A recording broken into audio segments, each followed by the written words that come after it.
Hello, hello, hello! It is March. Can you fucking believe that? Welcome to the live Q&A for March. Daylight savings hit me hard this year. I don't know about you, but I just last night got the first good night of sleep I have gotten since the time change. And boy, it's been rough. It's been rough. Happy March. So much good stuff coming up. We got St. Patrick's Day coming up. We have the Ides of March, you know, your favorite time of year to murder an emperor. We got another No Kings March is coming up, I think, on the 28th. A lot of things happening here in March. I'm a part of a union now out here, and we have a one-day strike next week on Wednesday. Very excited about that.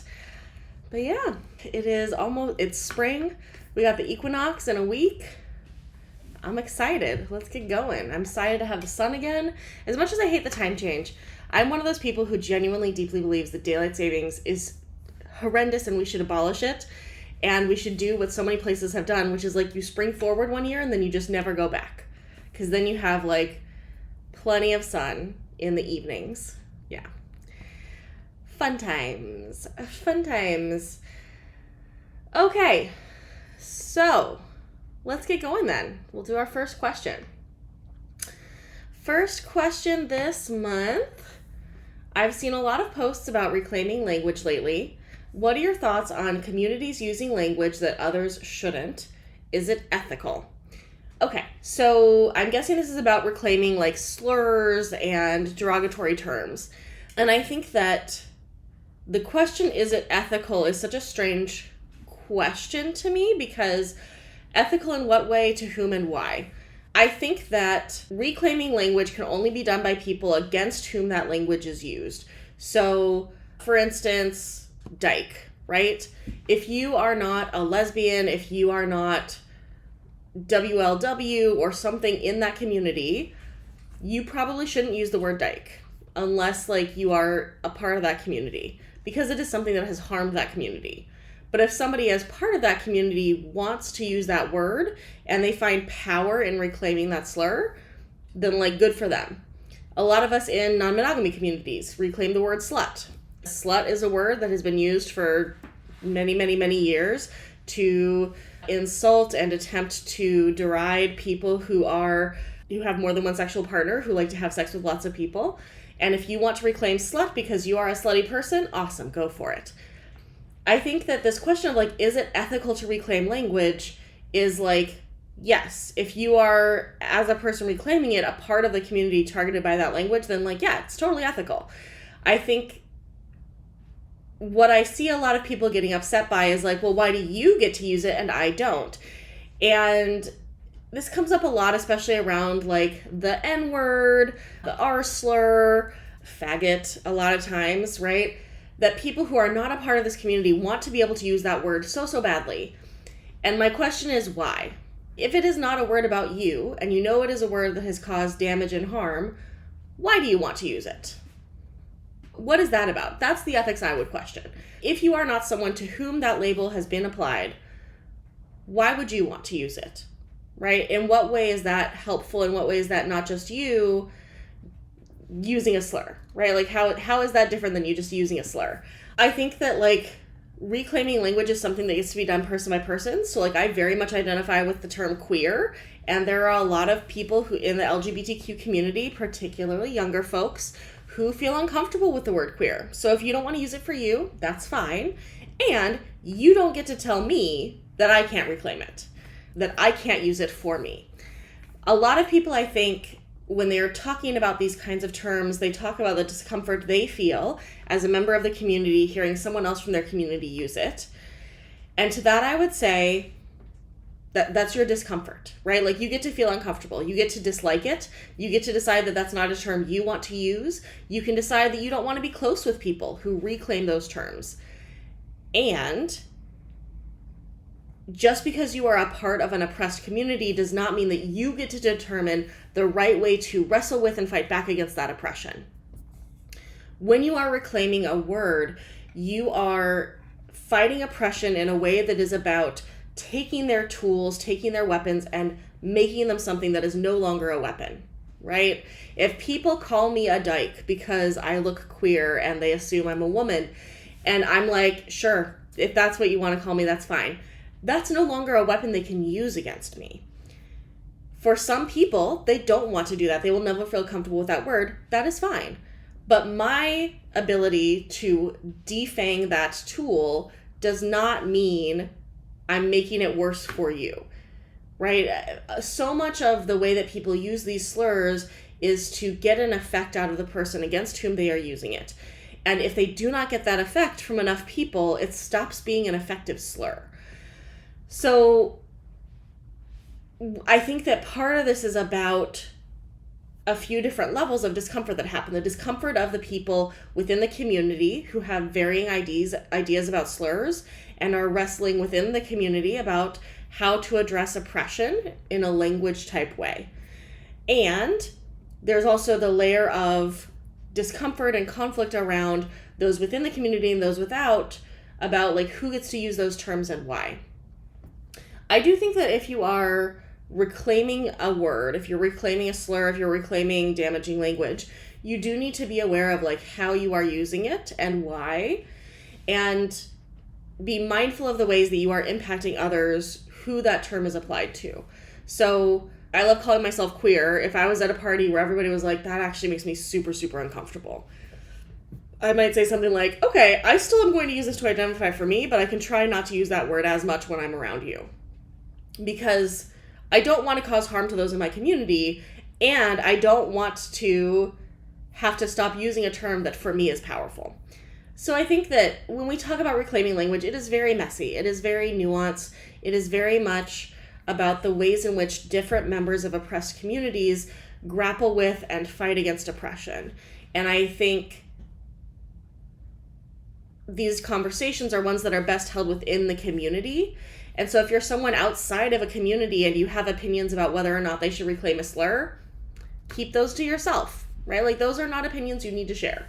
Those are not opinions that are helpful. Those are not opinions that are important to that decision and that discussion, because the people within that community get to make those choices. I know a lot of trans folks who use the word tranny, which is a terrible slur when used by someone who's not trans. I know people who will use the pronoun it, because that is part of what they had that pronoun used against them as a slur and as a dehumanizing tactic, and they've instead decided to reclaim it and use it as one of their own pronouns. Do I want to use the pronoun it? No. Do I want to call myself a tranny? Not usually, sometimes. But like, we don't get to choose for other people how they reclaim language and what language they reclaim. We don't get to choose what feels good to them and what feels right. So if you're not in the community, keep your opinion to yourself. And if you are in the community, just be mindful of like how the terms that you're using are impacting others. And if you feel uncomfortable with terms that others are reclaiming, see if that's work within yourself that you need to do. Is this actually something that they are doing wrong or that is harmful? Or is this something that you need to unpack about letting other people do their own thing? Let's go to our next question. How do I know if I'm polyamorous or just afraid of commitment? So this is a very interesting question to me, because the communities that I run in, most of the polyamorous people I know have way more commitment because they commit to more people than folks in monogamous communities. I think it is a question worth asking, particularly if you're transitioning from monogamy to non-monogamy, of like, what is it that I want from having multiple relationships? And this is a useful question to ask for anybody in non-monogamy. What is it that I am, like, what is it about multiple relationships that I am seeking? What am I hoping for? I think some people, there are a lot of different ways that people come towards non-monogamy that can be helpful or less helpful in moving through the world. If what you want is to always keep things casual, that's a valid choice to make, and that's going to limit the people who are available to you. If you find that you want to be polyamorous because it feels like people that you're with are just always asking way too much from you, are they asking too much, or are you unwilling to be a part of that relationship in a meaningful way? You know, I have a person who I dated last year who is polyamorous, and I think he's actually remarkably bad at commitment, and that's a piece of what his recent dating has looked like. He gets very excited about someone, but then as soon as that initial excitement wears off, he stops showing up to that relationship. And that's the thing that commitment is. Commitment is not about what you promise not to do with other people. Commitment is not about what becomes exclusive. Commitment is about the ways that you choose to show up over and over and over again when it's hard sometimes, when sometimes you don't have a lot of energy, when it pushes at your edges, right? You continue showing up because that is what commitment is. It is saying, I'm going to be here. I'm going to keep coming. I'm going to show up for you and I'm going to be here. That doesn't mean forever. If somebody's terrible to you, you get to walk away. But commitment is about that choice to show up, that choice to keep putting in effort when it's not new and shiny and fun. And so I think for all of us, it is worth looking at, what happens to me in relationships when it's not as shiny and fun anymore?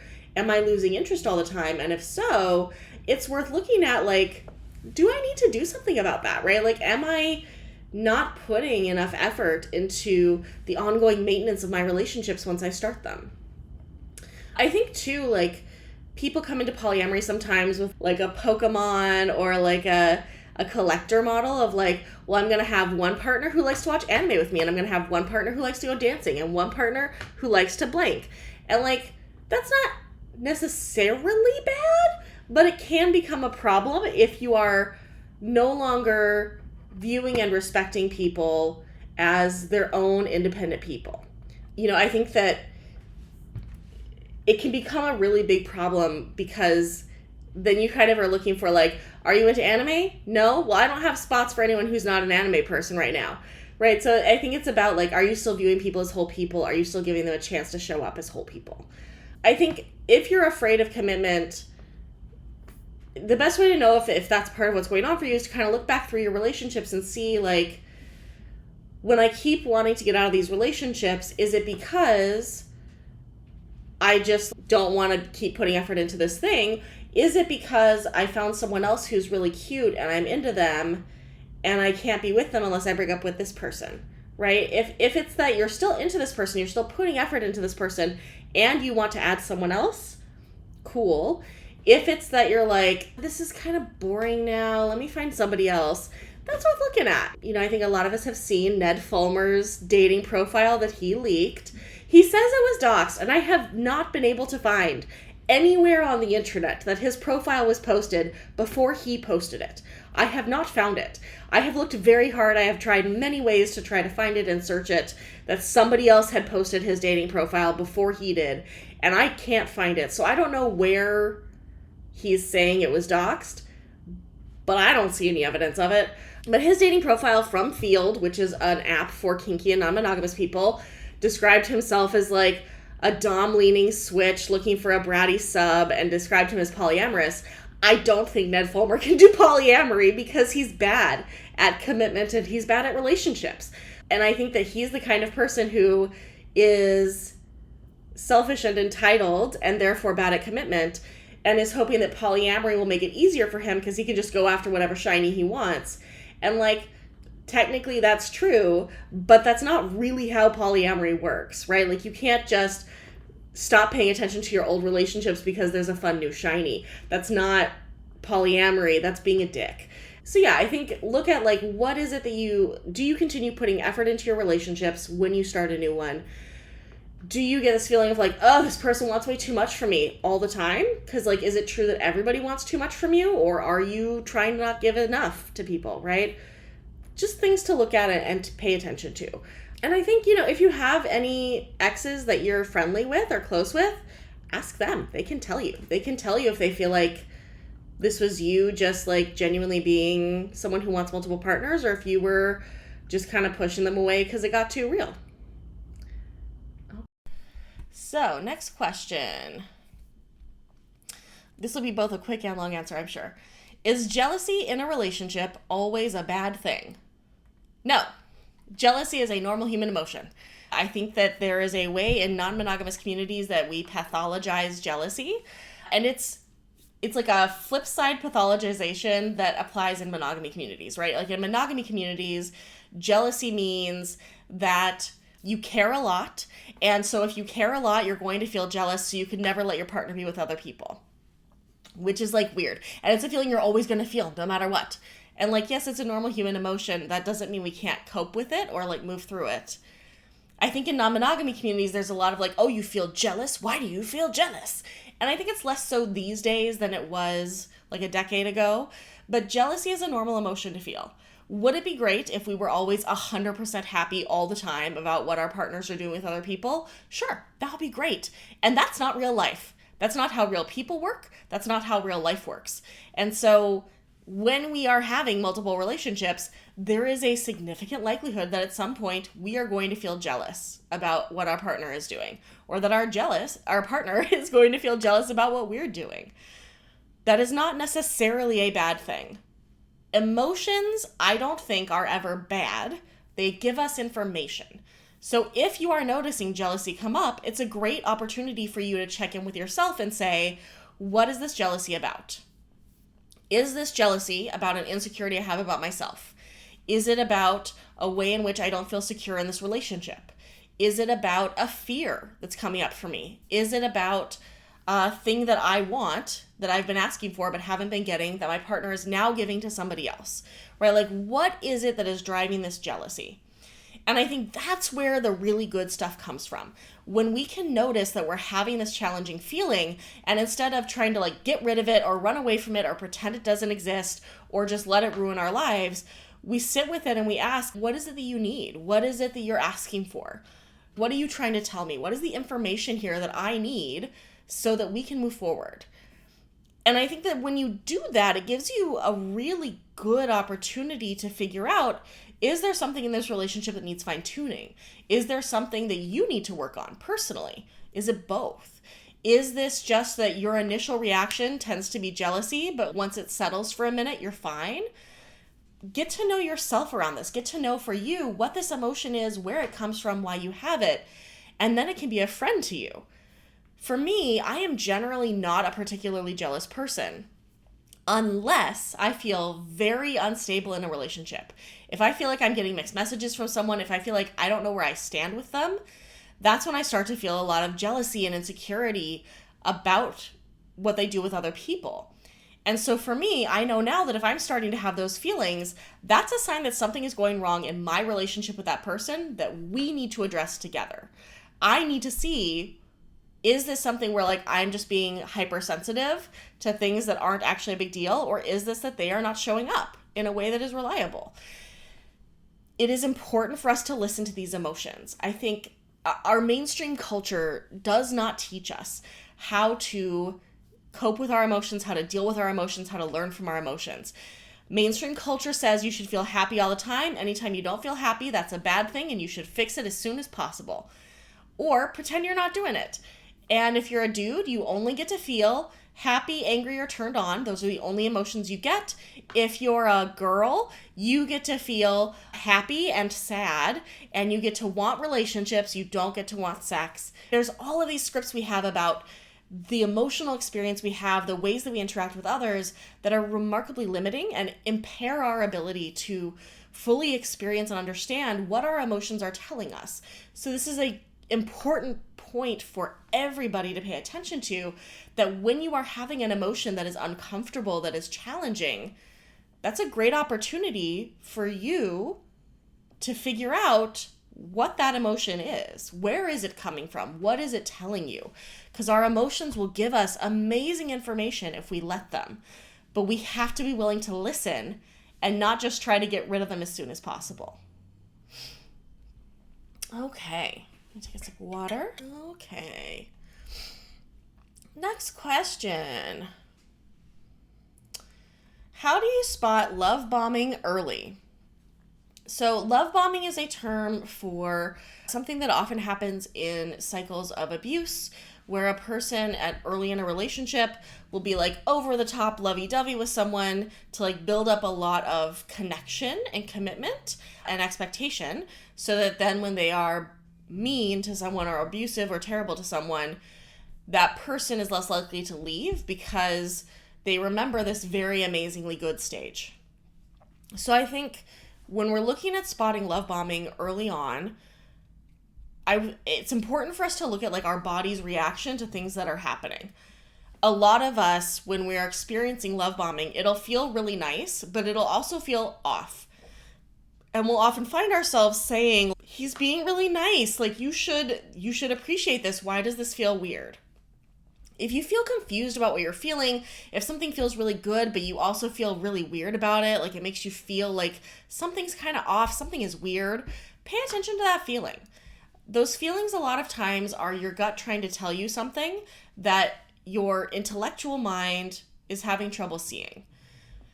Love bombing, some of the stuff that I look for to see if somebody's doing love bombing with me is, are they like way too available? Are they never telling me no? Are they never disagreeing with me? Are they just doing like huge gestures all the time? Are they buying me these huge presents? Are they talking about this huge future they see with me when we've barely started seeing each other? For me, what I try to do in myself and in my partnerships is acknowledge that there are thoughts and dreams that NRE brings up for me, new relationship energy, that are beautiful thoughts and dreams and that are based in the NRE and not necessarily in reality. And so I have that urge early in relationships with someone I really like to say things like, oh my God, we could be together forever and we could live together and we could have 3 dogs and blah, blah, all these things. And I know that once I'm out of the NRE, I'm likely to feel different about that. So I know now that when I'm starting to have those urges, I can say like, ooh, I'm having so many beautiful NRE fantasies. This is what the fantasies are. I don't think any of these are necessarily based in reality because we don't know each other yet. I think it's important to remind yourself, like, when someone is love bombing you, they're trying to create this connection that is based on something you don't have yet, right? Most people would not pay like $10,000 for a gift for someone they met 2 weeks ago. Because you don't know that person, that's a very large gift. And even when we're not giving for the sake of like receiving back, even when it's not explicitly transactional, most of us feel the need for a sense of balance. And so if someone has given you a $10,000 gift, you're going to feel a sense of obligation to give them something back. Love bombing plays on that natural human instinct to find balance within our relationships by giving these huge gifts and gestures and being so available and so perfectly reflective that you then feel the need to return those things. And so look at, like, is someone giving more than makes sense early in a relationship? I think something that I see this happening with a lot of times is people start dating each other and then they're spending like 5-6 days a week immediately. You get to do you. If that's how you like to date, do your thing. And I have very rarely seen a relationship that is healthy and balanced that starts like that. When we are in relationship, we want to think of it as something that we ramp up slowly because we don't know this person, so we don't have trust and established connection to do a fast ramp up, right? When you're building this relationship, you want to think of it the same way that you would build like a friendship. Someone's not going to be someone you meet and the next day they're your very best friend who know literally all of your secrets. You don't know if you can trust them yet. Trust is something that we learn from someone through giving them opportunities to betray that trust and seeing how they handle that. We learn how someone is in relationship by giving them opportunities to hurt us and seeing how they act. If we start with huge opportunities to hurt us, we are giving them far more trust than they have earned from us at that point. Which is not to say that like you have to come from a place of mistrusting everybody.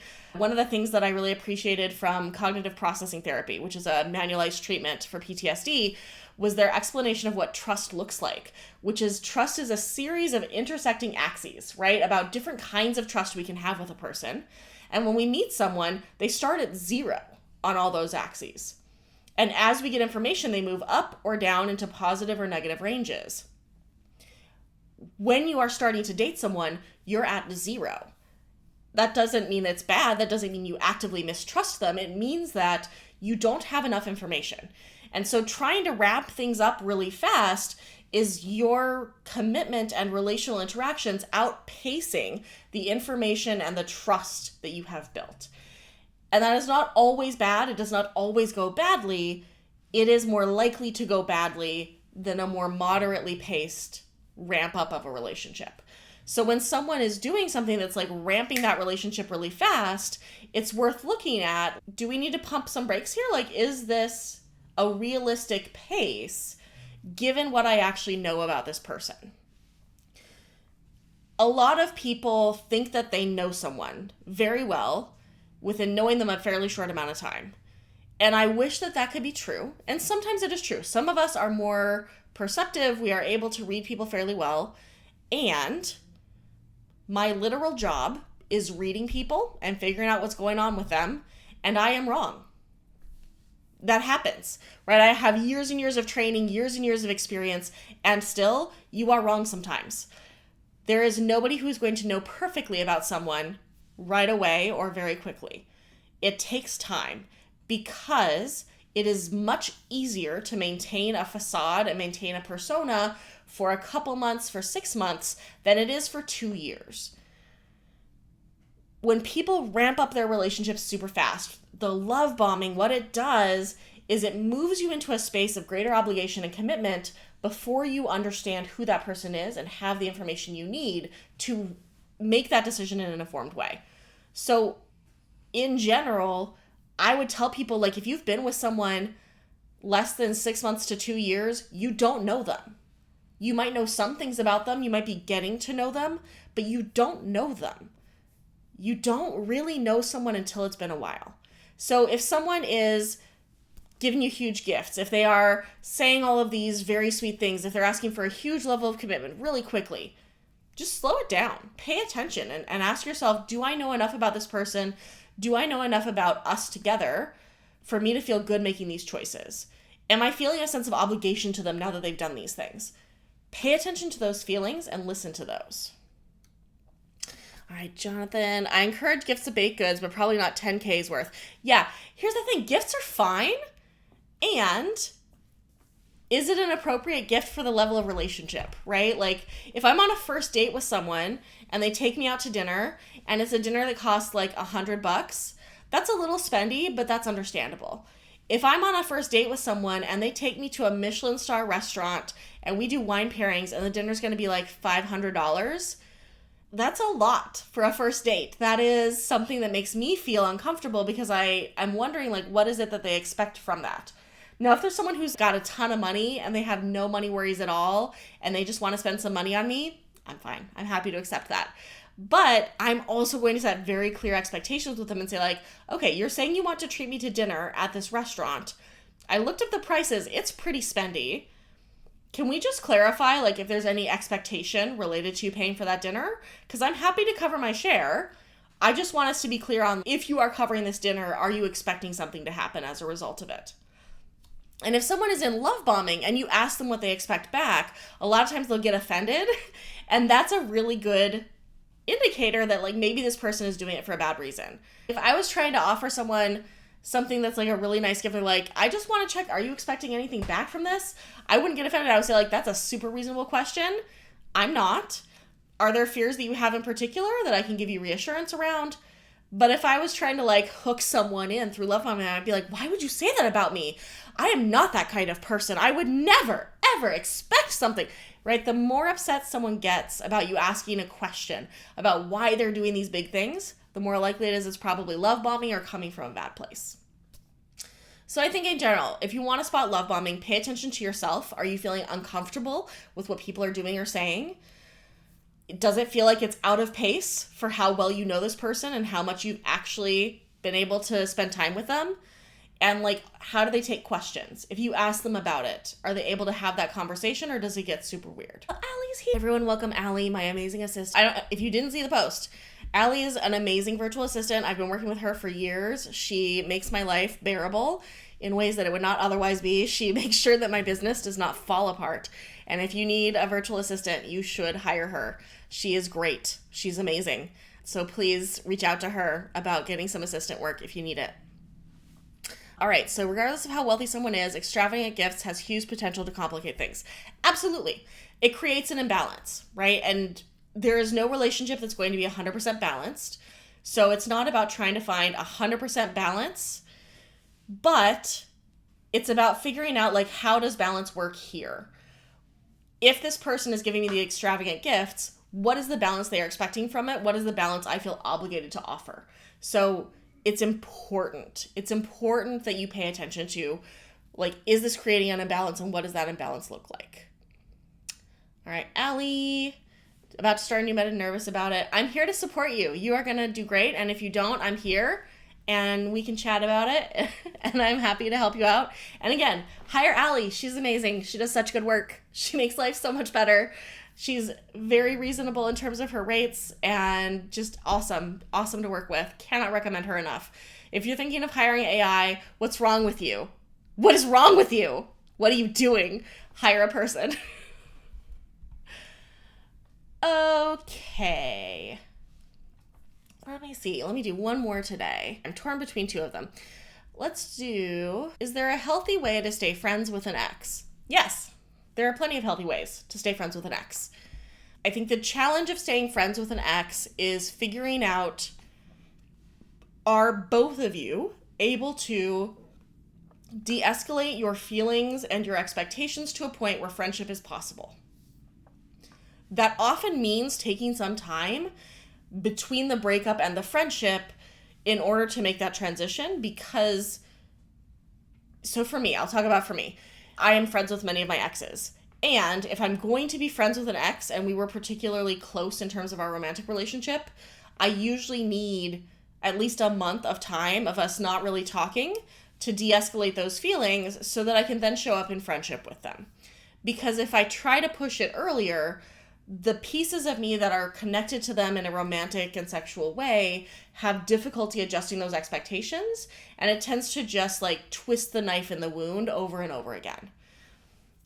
I think also you need to know for yourself, what is your goal in staying friends with this ex?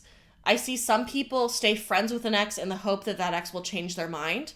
And you cannot do that. It is not okay to lurk a relationship, to just be like showing up and hoping it's going to be something else one day. That's shitty and it's awful and you shouldn't do it.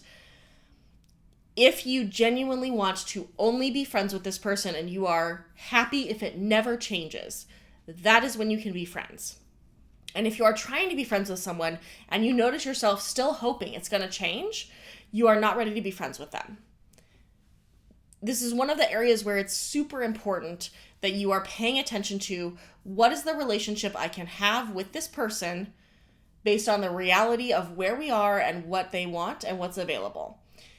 Many of us get into connections with people based on what we're hoping for, what we're hoping they will do, what we're hoping they will want, what we're hoping will change. And that's not actually being in that relationship or showing up for that person. That is us dating for potential, or being friends in hopes that they're going to change their mind one day. They will take off our glasses and they'll see we're actually hot, and then all of a sudden they'll want to date us. That is not okay, because you're not actually being a friend to that person.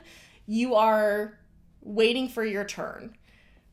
You have to take a hard look at yourself and whether you can be happy being only friends with this person forever. You can ask yourself, if this is never going to change, if this is how this person is, this is the most that is available to me, what is the relationship I can be happy with? Anyway, you have to ask yourself, what is the relationship I can be genuinely happy having if nothing is going to change? If they are never going to want to date me, if they are never going to want to get back together, what is the relationship I can be happy having? And until you can be happy having a friendship with no potential for something else, do not be their friend, because you're not actually going to be their friend. You're going to be their friend with an agenda as a temporary status. And that's not fair to anybody involved. I think also, if you want to be friends with your ex, you need to figure out if there's stuff from the relationship or the breakup that needs to be processed and worked through before the friendship can happen. One of my exes from last year, if he wanted to be friends, we would have to have a lot of conversations before that could happen, because he was not good to me. He was not kind. He was not honest. He was not, following through on his commitments. He did some explicit gaslighting. So if he wanted to be friends, he would need to do a lot to show me that he is someone that I would want to be friends with. Because right now, what I know of him is not that he is someone I would want to be friends with. So I think it's also like, is there stuff that needs to be addressed from the relationship, from the breakup, before friendship can happen? And then you need to do that. And if the other person isn't willing to show up for that work, then you can't be friends with them. I do think it's important to figure out how to process your own feelings about a breakup and not hold on to like a fiery death grudge forever if you don't have to. Some people did genuinely do us wrong, and I am not one to say that like you always have to like forgive for yourself. Sometimes forgiving is not something you want to do.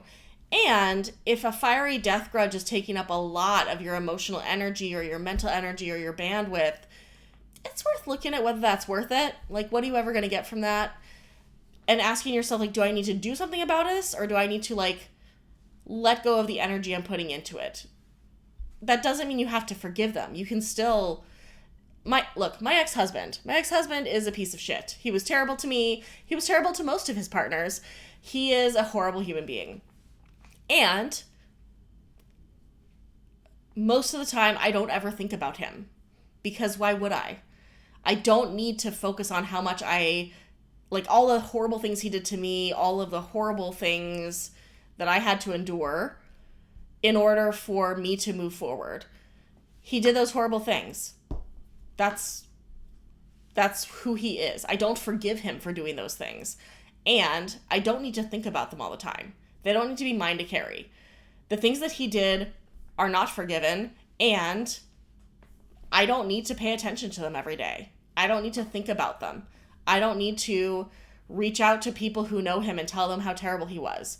You know, I think that you can let go of something in terms of it being at like top of your mind without forgiving someone. I don't forgive him. He does not deserve my forgiveness. He has never asked for forgiveness. He has never once taken accountability for any of the shitty stuff he did, ever. And that means he's not forgiven. He's also not a part of my day-to-day life.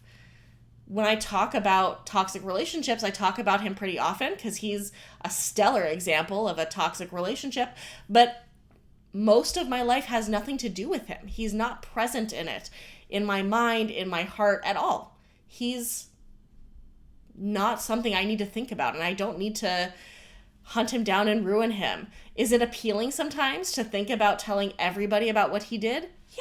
Yeah. And I don't need that to be at the core of who I am, at the core of what drives me. So, is he someone I would ever be friends with as an ex? No. I mean, he would have to have, like, had a complete personality transplant for me to even consider being friends with him. And even then, I don't think I could, because we separated many years ago. We separated in, like, 2008. And I found out recently that he still talks shit about me as one of his, like, evil exes, which is fucking hilarious, considering that, like, that man. I financially supported him for years. All of the debt that we had as a married couple went on me. I took it all. He walked out of that relationship fine. Anyway, I think if you want to stay friends with your ex, is there stuff you need to process? Can you genuinely be happy in friendship? And, like, what kind of friendship does that look like, right? The queer community, a lot of us don't necessarily stay friends with our exes, but have to be okay with them because you're going to see them all the time. It's the same to some extent in, like, kink and polyamory communities. You know, I have a lot of exes who I might run into at events, and you just kind of have to figure out how to get along and be in the same space well enough, even if you're not ever going to be friends. That's just part of life. And, you know, I think a lot of cis-het people have never learned that skill, and it's important for you to work on that. Can you just be around your ex? Do you have to, like, hate them forever? Do you have to never see them again? Do you have to wish that they were dead? Can you find a way to be okay being around someone? Even if you don't want to be their friend, even if you don't particularly like them, even if the relationship was not good. Somebody being bad to you in a relationship does not mean they are a bad person always and forever. Sometimes the way that two people come together is just really bad for both of them, brings out the worst of them. And you can still be around each other, right? I think it's important to figure out how to be able to be around people we don't like and not have that be a huge issue. Different communities have different amounts of this they can do. Again, like in poly, kink, queer communities, you're gonna run into your ex. They're never gonna be gone. You have to figure out how to be around them, or you're gonna have to remove yourself from the community. And that's just part of it. You get used to figuring out how to be around people. I think the monogamy script, the relationship escalator, essentially wants you to pretend like your ex never existed or to wish that they were dead. Can you at least be in the same space with them? You don't have to interact with them. You don't have to be friendly, but can you be around them in a way that isn't terrible for everybody involved? Okay. I think that is it for today. I've done 5 questions. Thank you everybody for coming. I do my monthly live Q&A the second Friday of every month at 11 a.m. Pacific time. If you have a question that you'd like me to answer in one of my live Q&As, you can submit it through the form that is in my link tree in my bio. If you want to be guaranteed that your question will be answered, you can become a patron on Patreon. Patreon.com/drliz. Patrons are always guaranteed to have their questions answered. You can also find merch like this shirt on my website, drlizpowell.com/shop. We've got a lot of cool stuff up there. And I will see everybody next month. Bye, everyone.